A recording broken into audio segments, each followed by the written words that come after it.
বাড়ির নিচে কারা আন্দোলন করছে দেখাই তো একটু। আচ্ছা প্ল্যান দেখে আসছি।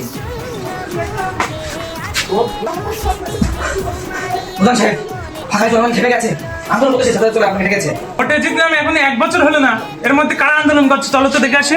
কারা আপনারা?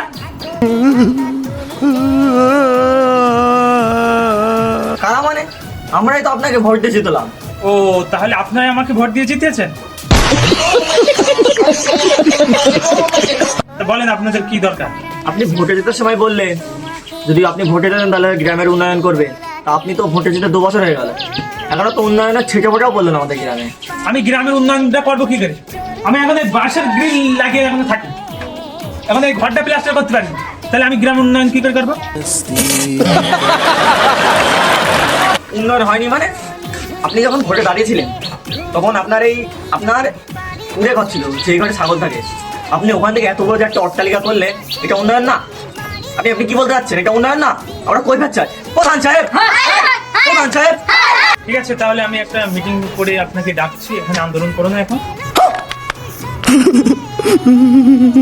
ঠিক আছে, আপনি দেখেন কি করা যায়। শুধু নিজের উন্নয়নের কথা ভাবতে হবে না, আমাদের উন্নয়নের কথা ভাবতে হবে, গ্রামের উন্নয়নের কথা ভাবতে হবে।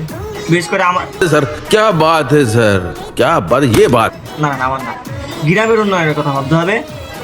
ঠিক আছে দেখুন আপনি কি করতে পারেন। ঠিক আছে আপনার কথা আমি বুঝতে পেরেছি, আপনাকে পার্সোনাল ভাবে পরে আমি ডেকে নেব।